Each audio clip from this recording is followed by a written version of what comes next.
Assalamualaikum warahmatullahi wabarakatuh. Selamat datang di channel Abu Danian. Di sini, kita akan menjelajahi kisah-kisah inspiratif dari masa lalu, menggali hikmah dan pelajaran yang bisa kita terapkan dalam kehidupan sehari-hari hari ini.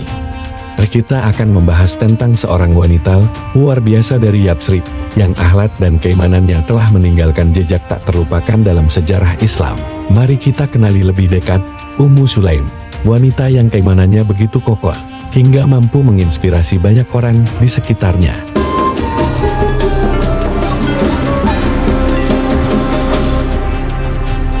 Bahkan sebelum Islam masuk ke Yatsrib, Rumaisa dikenal dengan akhlaknya yang mulia, kemampuan akalnya, dan sikap pikirannya yang mandiri. Dia dikenal dengan berbagai nama termasuk Rumaisa dan Rumaisa, tapi ini mungkin hanya nama panggilan. Salah satu sejarawan mengatakan bahwa nama aslinya adalah Sahla. Tetapi kemudian, dia dikenal sebagai Ummu Sulaim. Ummu Sulaim pertama kali menikah dengan Malik ibn An-Nadr dan putranya. Dari pernikahan ini, adalah Anas ibn Malik yang terkenal, salah satu sahabat besar Nabi. Ummu Sulaim adalah salah satu wanita Yatsrib pertama yang menerima Islam. Dia dipengaruhi oleh Mus'ab ibn Umair yang halus, berdedikasi dan persuasif, yang diutus sebagai duta Islam pertama oleh Nabi yang mulia. Hal ini terjadi setelah ikrar Akabah yang pertama. 12 orang Yatsrib telah pergi ke Akabah di pinggiran Makkah untuk mengikrarkan kesetiaan kepada Nabi. Ini adalah terobosan besar pertama bagi misi Nabi selama bertahun-tahun. Keputusan Ummu Sulaim menerima Islam dilakukan tanpa sepengetahuan atau persetujuan suaminya, Malik bin An-Nadr. Beliau sedang tidak berada di Yatsrib pada saat itu, dan ketika beliau kembali, beliau merasakan adanya perubahan dalam rumah tangganya dan bertanya kepada istrinya, "Apakah kamu sudah diremajakan?" "Tidak," katanya, "tetapi saya sekarang percaya pada pria ini," artinya Nabi Muhammad. Malik tidak senang terutama ketika istrinya mengumumkan penerimaan Islamnya di depan umum dan mengajari putranya Anas tentang ajaran dan praktik agama baru tersebut. Dia mengajarinya mengucapkan la ilaha illallah dan asyhadu anna Muhammadar Rasulullah. Anas mudah mengulangi ucapan iman yang sederhana, namun mendalam ini dengan jelas dan tegas. Suami Ummu Sulaim kini marah. Dia berteriak padanya, "Jangan merusak anakku." "Saya tidak merusaknya," jawabnya tegas. Suaminya kemudian meninggalkan rumah dan dilaporkan bahwa dia diserang oleh musuhnya dan dibunuh. Kabar tersebut mengejutkan, namun rupanya tidak terlalu membuat Ummu Sulaim kecewa. Dia tetap menyayangi putranya Anas dan mengkhawatirkan putranya. Pelajaran yang tepat. Ia bahkan dikabarkan sempat mengatakan tak akan menikah lagi kecuali Anas menyetujuinya. Ketika diketahui bahwa Ummu Sulaim telah menjadi seorang janda, seorang pria, Said ibn Sa'd, yang dikenal sebagai Abu Talha, memutuskan untuk bertunangan dengannya sebelum orang lain melakukannya. Beliau cukup yakin bahwa Ummu Sulaim tidak akan melewatkannya untuk yang lain. Bagaimanapun, dia adalah orang yang kuat dan jantan, cukup kaya, dan memiliki rumah megah yang sangat dikagumi. Dia adalah seorang penunggang kuda hebat dan pemanah yang terampil, dan terlebih lagi, dia berasal dari klan yang sama dengan Ummu Sulaim, Bani Najjar. Abu Talha melanjutkan perjalanan ke rumah Ummu Sulaim. Dalam perjalanan dia teringat bahwa dia telah terpengaruh oleh dakwah Mus'ab bin Umair dan telah menjadi seorang muslim. Terus, dia berkata pada dirinya sendiri, bukankah suaminya yang meninggal adalah penganut agama lama yang teguh dan tidak menentang Muhammad dan dakwahnya? Abu Talha sampai di rumah Ummu Sulaim. Dia bertanya dan diberi izin untuk masuk. Putranya Anas hadir. Abu Talha menjelaskan alasannya datang dan meminangnya. "Laki-laki sepertimu, Abu Talha," katanya, "tidak mudah ditolak, tapi aku tidak akan pernah menikahimu jika kamu kafir." Abu Talha mengira dia sedang mencoba untuk menjauhkannya, dan mungkin dia lebih memilih seseorang yang lebih kaya dan lebih berpengaruh. Dia berkata padanya, "Apa sebenarnya yang menghalangimu untuk menerimaku, Ummu Sulaim? Apakah logam kuning dan putih, emas dan perak, emas dan perak?" Dia bertanya dengan agak terkejut dan dengan nada sedikit mencela. "Ya," katanya, "aku bersumpah kepadamu, Abu Talha, dan aku bersumpah kepada Allah dan Rasul-Nya, bahwa jika kamu masuk Islam, aku akan dengan senang hati menerima kamu sebagai suami, tanpa emas atau perak. Aku akan menganggap penerimaanmu terhadap Islam sebagai maharku." Abu Talha paham betul maksud perkataannya. Pikirannya tertuju pada berhala yang ia buat dari kayu, dan ia memberikan perhatian yang besar seperti orang-orang penting di sukunya menghormati dan merawat berhala pribadi mereka. Kesempatan yang tepat bagi Ummu Sulaim untuk menekankan kesia-siaan penyembahan berhala tersebut, dan dia melanjutkan, "Tidak tahukah kamu Abu Talha, bahwa Allah yang kamu sembah, selain Allah tumbuh dari bumi?" "Itu benar," katanya. "Tidakkah kamu merasa bodoh ketika memuja bagian dari sebuah pohon, sedangkan sisanya kamu gunakan sebagai bahan bakar untuk memanggang roti atau menghangatkan diri?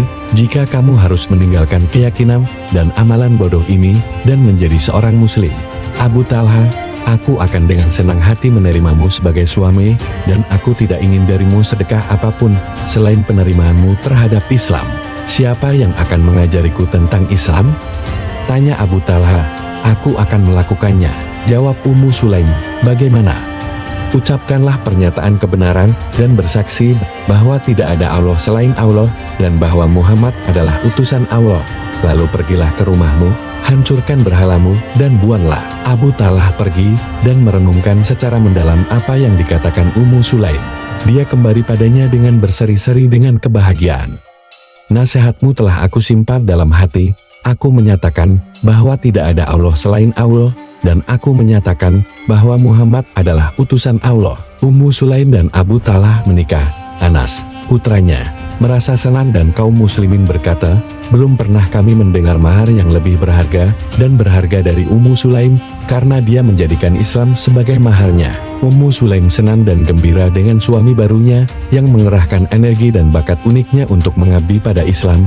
Dia adalah salah satu dari 73 orang yang bersumpah setia kepada Nabi pada Ikrar Akabah yang kedua bersamanya. Menurut sebuah laporan, adalah istrinya Ummu Sulaim. Dua wanita lainnya, Nusaibah binti Kab dan Asma binti Amr, yang tersohor menyaksikan Akabah dan mengucapkan sumpah setia kepada Nabi. Abu Talha sangat setia kepada Nabi dan sangat senang hanya dengan melihatnya dan mendengarkan manisnya pidatonya. Dia berpartisipasi dalam semua kampanye militer besar. Dia menjalani kehidupan yang sangat pertapa dan dikenal berpuasa dalam waktu yang lama. Dikatakan bahwa beliau mempunyai kebun buah yang menakjubkan di Madinah dengan pohon kurma, anggur, dan air mengalir.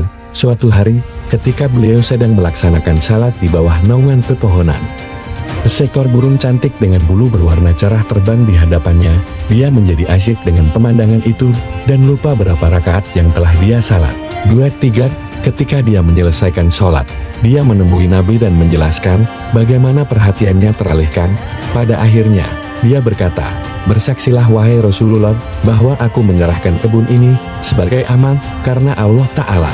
Abu Talha dan Ummu Sulaim memiliki kehidupan keluarga muslim yang patut dicontoh. Berbakti kepada Nabi dan mengabdi kepada umat Islam dan Islam. Nabi biasa mengunjungi rumah mereka. Terkadang ketika waktu sholat tiba, dia akan sholat di atas sajadah yang disediakan Ummu Sulaim. Kadang-kadang dia juga tidur siang di rumah mereka, dan saat dia tidur, dia menyeka keringat di dahinya. Suatu ketika Nabi terbangun dari tidur siangnya, beliau bertanya, "Ummu Sulaim, apa yang sedang kamu lakukan?" "Saya mengambil tetesan keringat ini sebagai barakah berkah yang datang dari Anda," jawabnya. Di lain waktu, Nabi pergi ke rumah mereka dan Ummu Sulaim menawarinya kurma dan lemak mentega. Namun dia tidak mendapat satu pun karena dia sedang berpuasa. Kadang-kadang, dia mengirim putranya Anas dengan sekantong kurma ke rumahnya. Telah diketahui bahwa Nabi Shallallahu Alaihi Wasallam memiliki rasa sayang khusus terhadap Ummu Sulaim dan keluarganya, dan ketika ditanya tentang hal ini, beliau menjawab, "Saudara laki-lakinya terbunuh di sampingku." Ummu Sulaim juga memiliki saudara perempuan yang terkenal, Ummu Haram, istri dari Ubadah bin As-Samit, yang mengesankan. Dia meninggal di laut selama perjalanan laut dan dimakamkan di situ. Suami Ummu Sulaim, Abu Talha, diduga meninggal saat sedang melakukan perjalanan laut pada masa Khalifah ketiga, Utsman, dan dimakamkan di laut. Ummu Sulaim sendiri terkenal karena keberaniannya yang besar. Saat perang Uhud, dia membawa belati di lipatan bajunya. Dia memberi air dan merawat yang terluka, dan dia berusaha membela Nabi ketika pertempuran berbalik melawannya pada pertempuran Khandaq. Nabi melihatnya membawa belati, dan beliau bertanya apa yang dia lakukan dengan belati itu. Dia berkata, "Ini untuk memerangi mereka. Semoga Allah memberimu kepuasan dalam hal itu," jawab Nabi. Dalam menghadapi kesulitan, Ummu Sulaim menunjukkan ketenangan dan kekuatan yang unik. Salah satu putranya, yang masih kecil Umair, jatuh sakit dan meninggal ketika suaminya sedang pergi menjaga kebun buahnya. Dia memandikan anak itu dan membungkusnya dengan kain kafan. Dia mengatakan kepada orang lain di rumahnya bahwa mereka tidak boleh memberitahu Abu Talha karena dia sendiri yang ingin memberitahukannya. Ummu Sulaim mempunyai seorang putra lagi yang bernama Abdullah. Beberapa hari setelah melahirkan, dia mengirimkan Anas bersama bayinya dan sekantong kurma kepada Nabi. Nabi meletakkan bayi itu di pangkuannya. Dia meremukkan kurma itu ke dalam mulutnya dan menaruhnya ke dalam mulut bayi itu. Bayi itu menghisap kurma dengan nikmat dan Nabi bersabda, "Orang Ansar hanya menyukai kurma." Abdullah akhirnya tumbuh dewasa dan memiliki 7 orang anak yang semuanya hafal Al-Quran. Ummu Sulaim adalah seorang muslim teladan, istri dan ibu teladan. Keyakinannya pada Allah kuat dan tidak kenal kompromi. Dia tidak siap membahayakan imannya dan membesarkan anak-anaknya demi kekayaan dan kemewahan, betapapun berlimpah dan menggiurkannya. Dia berbakti kepada Nabi dan mendedikasikan putranya Anas untuk pengabdiannya. Dia mengambil tanggung jawab mendidik anak-anaknya dan dia berperan aktif dalam kehidupan umat, berbagi dengan umat Islam lainnya tentang kesulitan dan kegembiraan dalam membangun kelompok dan hidup demi keridaan Allah. Subhanallah. Kisah Ummu Sulaim benar-benar menginspirasi kita semua. Dari kisah hidupnya, kita belajar tentang kekuatan iman, keteguhan hati, dan pengorbanan demi kebenaran. Ummu Sulaim tidak hanya seorang ibu yang luar biasa bagi Anas ibn Malik, tetapi juga seorang istri, pejuang, dan sahabat Nabi yang berdedikasi. Kisahnya mengajarkan kita tentang pentingnya keteguhan dalam iman, keberanian dalam menghadapi kesulitan, dan kelembutan hati dalam mendidik anak. Terima kasih telah menyimak kisah inspiratif ini di channel Abu Daniel. Semoga kita semua dapat mengambil hikmah dan menjadi lebih baik dalam perjalanan keimanan kita. Wassalamualaikum warahmatullahi wabarakatuh. Sampai jumpa di episode berikutnya.